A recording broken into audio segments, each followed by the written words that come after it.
Это мир Авито, где я продаю эффективно.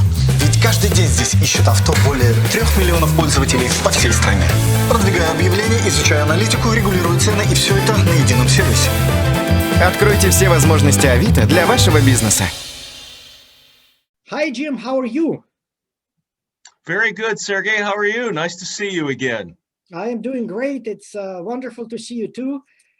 For those of our viewers who didn't get a chance to see our first webinar, I'm going to remind everybody that we are speaking with Jim Roche.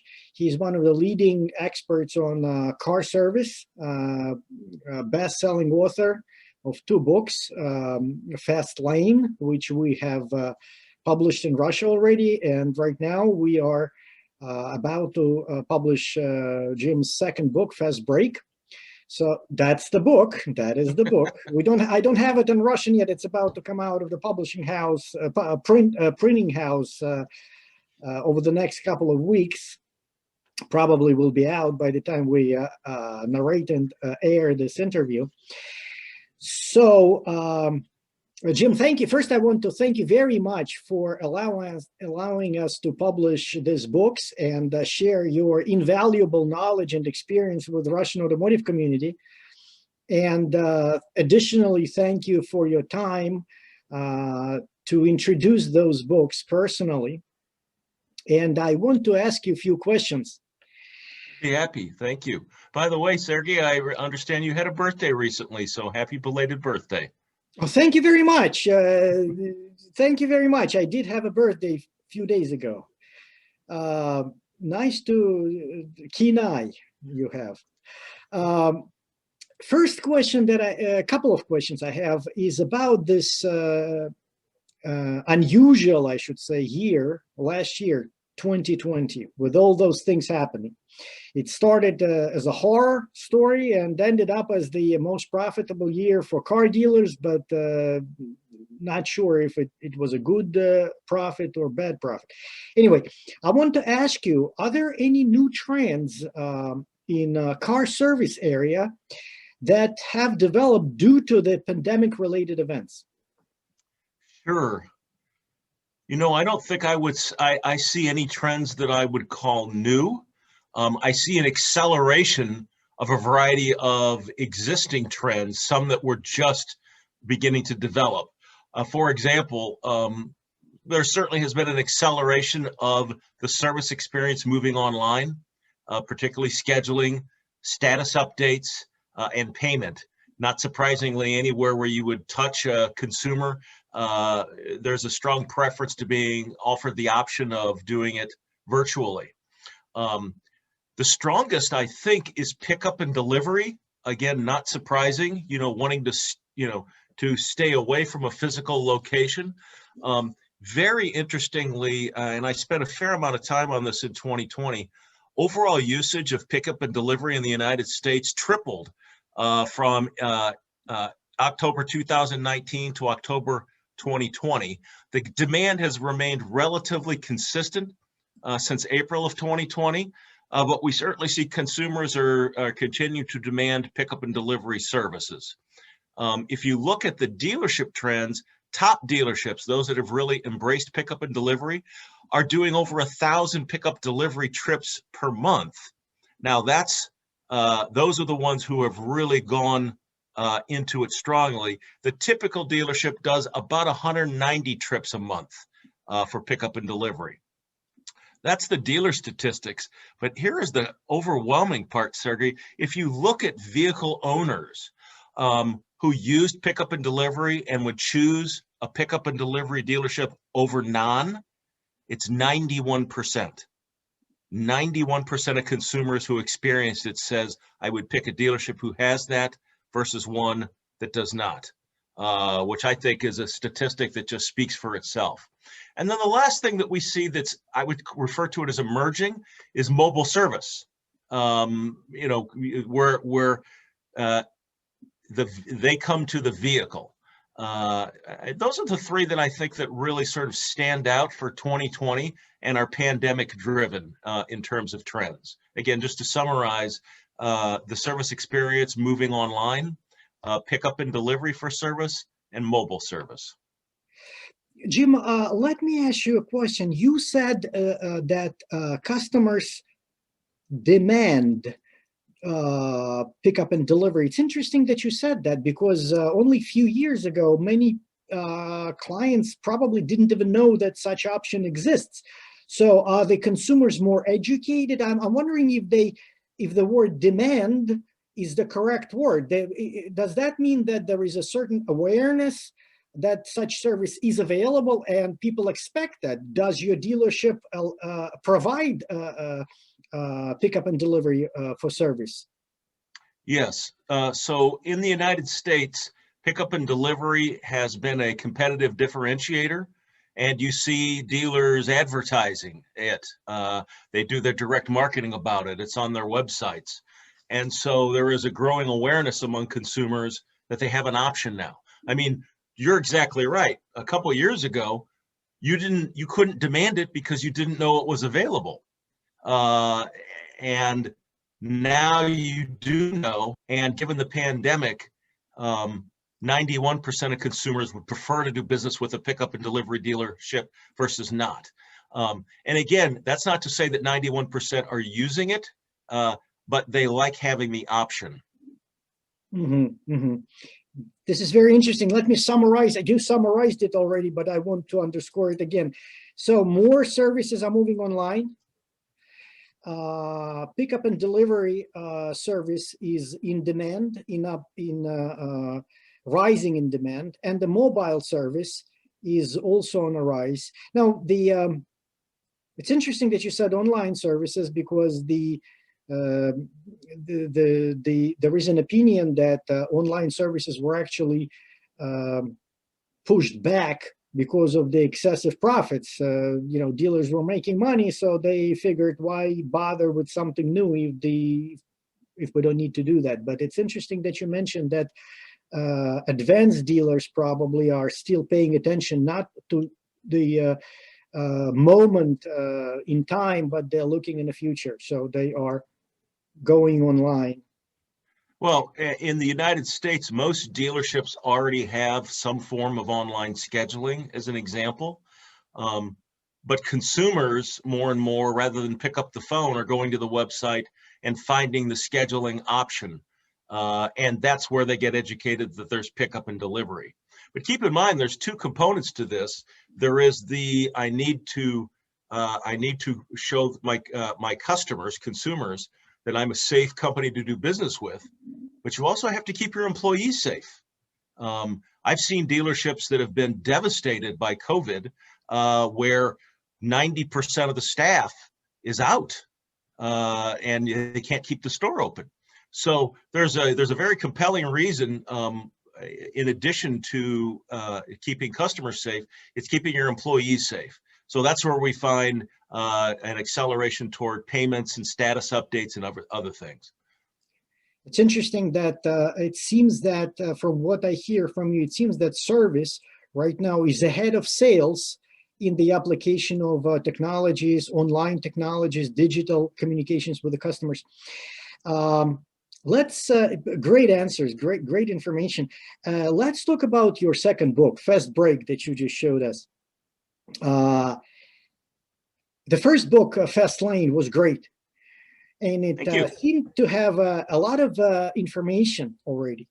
What is different about the second book? What is different about Fast Break? What is in it that was not in the first one specifically? Sure. I get asked that all the time, so it's a great question, Sergey. Fast Lane is about what to do to provide a technology-enhanced experience to improve loyalty and profitability. Fast Break is about how to do it, how to implement the concepts that are in Fast Lane. That's the fundamental difference. It's a how-to book. So the first book shows that there are methods and ways to increase the customer loyalty, increase the profitability in the service department. And the second book is how to do it. How exactly? So it digs into the details. It's got more meat. It's got more teeth. Right. Are there any specific new ideas, methods, technologies in Fast Break that you would like to specifically point out to? Sure. Do you mind if I share a slide real quickly? I would be happy to. Okay, hold on just a minute. Let me pull up something for you. Can you see this? Yes, I can. It looks great on my Great. screen. So here's the fundamental regarding this. Both on the sales side and on the service side, automotive is a transaction-oriented industry. Now, if you're selling a vehicle, actually, if you sell anything and you only see the customer every 4, 5, 6 years, it makes perfect sense to optimize the transaction. But on the service side, if your objective is loyalty and repeat business, having a transaction-centric approach is exactly the wrong way to approach the business. And when I say transaction-centric, think about all the things that we focus on.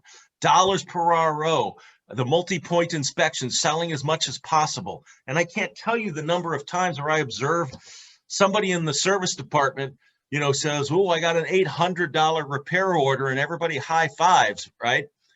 Not realizing that that customer will never be back. All of the future service revenue, all of the potential vehicle sales opportunities are gone because you optimize the transaction on this visit. So for service, we have to evolve away from this transaction-centric philosophy and move to what the larger part of the graphic is, have the customer in the center of everything that we do. And moving away from transaction centricity to customer centricity, you go through these concentric rings in order to get there. You cross through the first outer ring. That's where you have to make sure that your leadership, your people, your culture are all oriented to be customer centric. Your capacity planning, your facility, and your supporting technology needs to be built with customer centricity in mind. Once you have that foundation laid, then you go to the next ring where you ensure that your processes, your training of your people, your marketing, the message you communicate to your customer, and scheduling, how you bring the flow of work into the shop is customer centric, and then your KPIs are built around it. And then your organization will be truly customer centric, and you will have moved away from being transaction centric. That's the fundamental in the book, and that's all it talks about, is how to implement those things. But if I could, just to give you the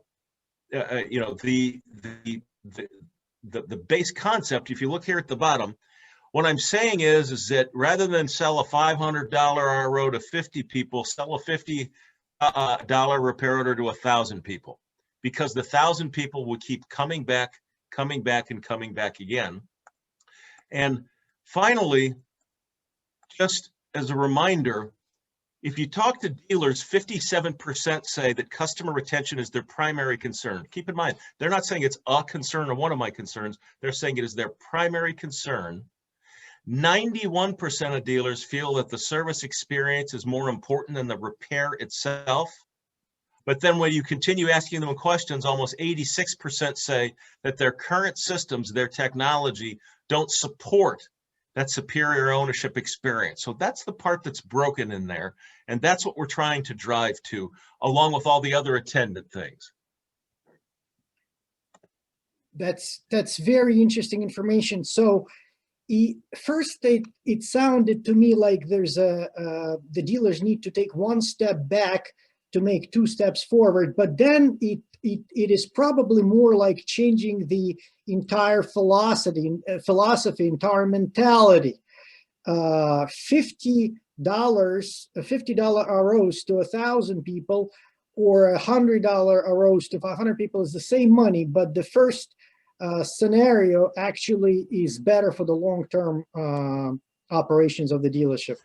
That's exactly right. You're moving away from the concept of being transaction-centric today and looking at the lifetime value of that customer. And when you look at the lifetime value, it's in the hundreds of thousands of dollars. If you chase them away today because you got an $800 RO, you got $800 and all of the potential, all of the future potential, both for service and sales of that customer, are gone. So you're exactly right. What we're talking about is a fundamental shift. We used to think, okay, if you're going to provide a technology enhanced experience, just bring in the technology. And dealers would say, well, I've got this technology, but it doesn't work. And that's because the people using it, the culture, the orientation of the business didn't shift with the technology. So it is a more fundamental, you have to have the technology, you have to use it, but you have to bring your people and your processes along with it on the journey. That is very important. I agree with you 100%. Now, from what I heard, and tell me if I'm wrong, because as you just mentioned, this also relates to the customers coming back, buying another car, appreciating the brand. And I remember in one of your previous presentations, you showed a very interesting slide of how the satisfaction with a service improves satisfaction with the car. So it's actually important for the loyalty, not only to the service, not only to the dealership, but also to the brand. So tell me if I'm right or wrong, this book, this knowledge in the book, the methods that you are talking about, the customer-centric approach cannot only be valuable to dealers, but it's just as, or probably even more important to OEM manufacturers. Oh, I think so.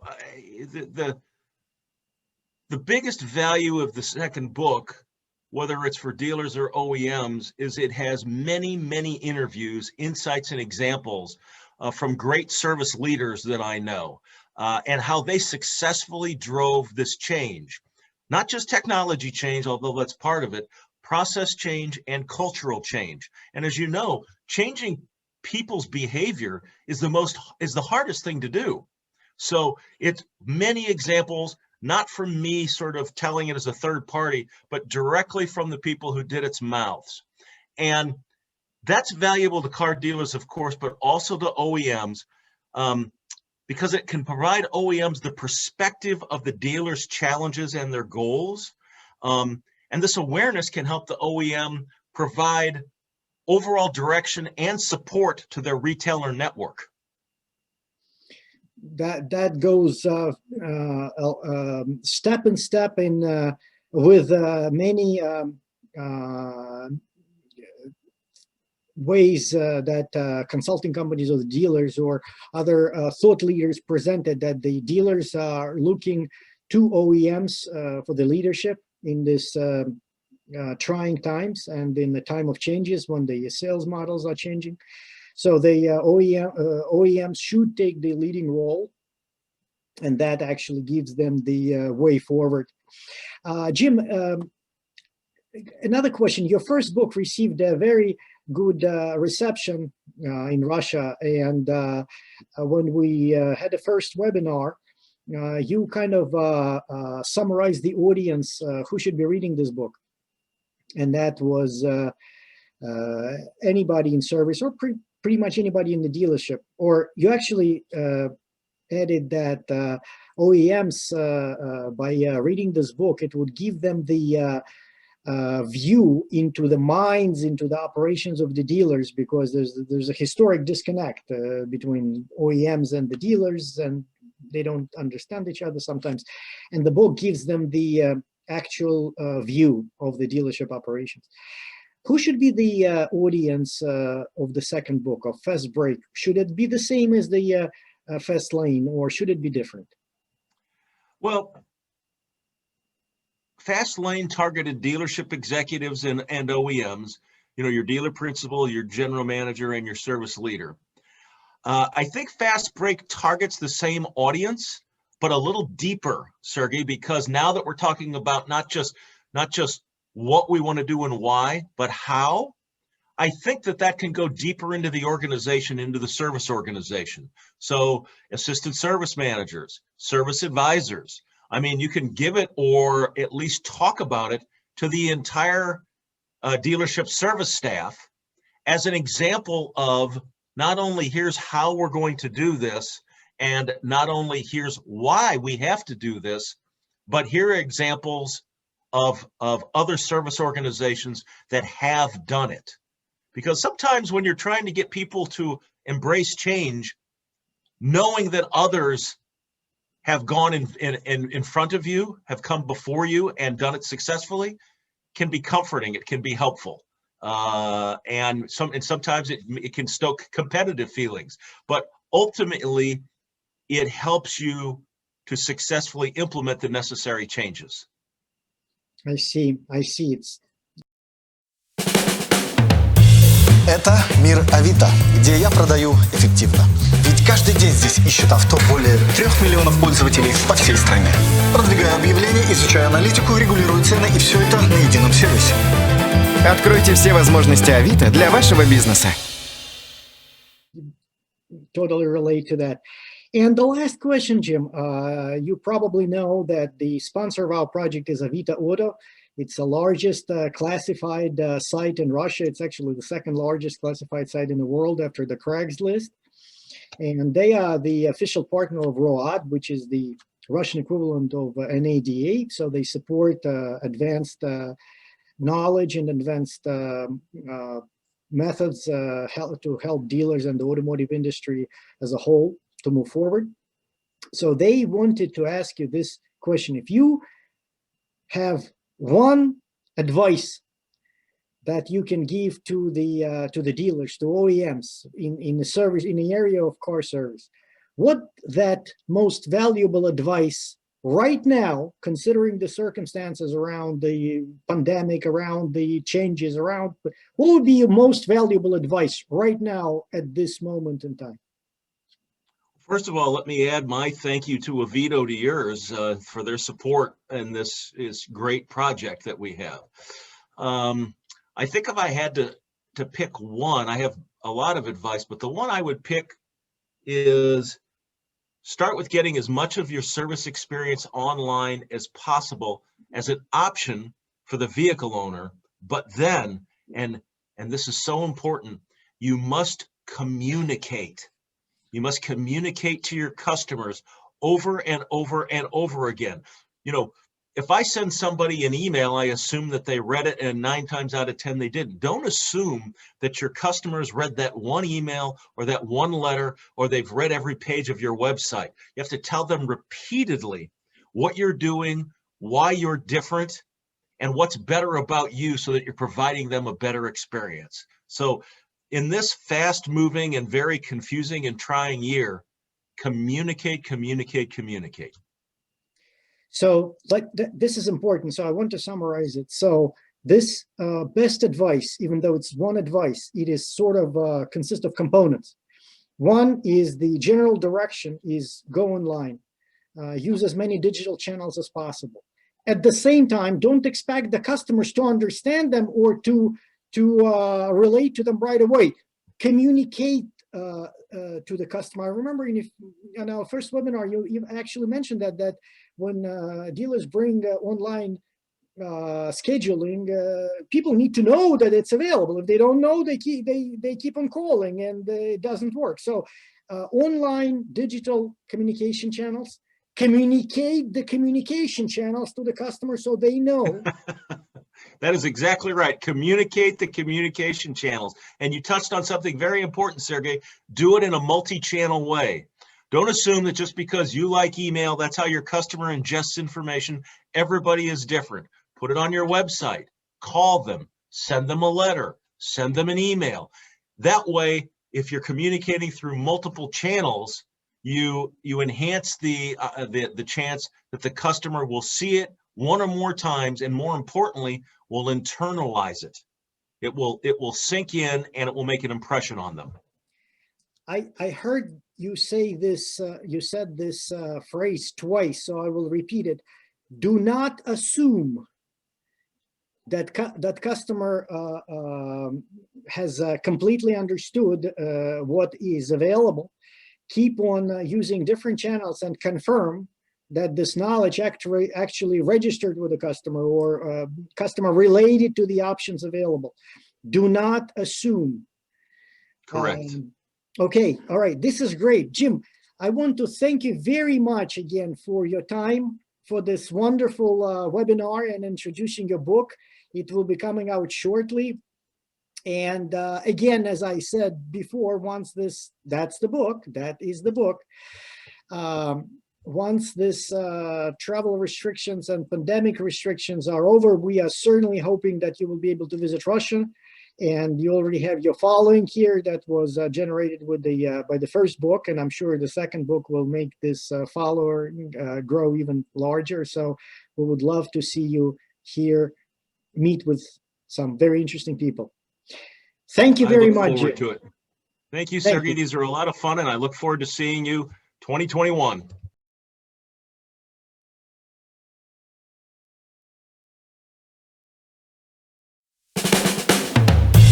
Это мир Авито, где я продаю эффективно. Ведь каждый день здесь ищут авто более 3 миллионов пользователей по всей стране. Продвигаю объявления, изучаю аналитику, регулирую цены, и все это на едином сервисе. Откройте все возможности Авито для вашего бизнеса.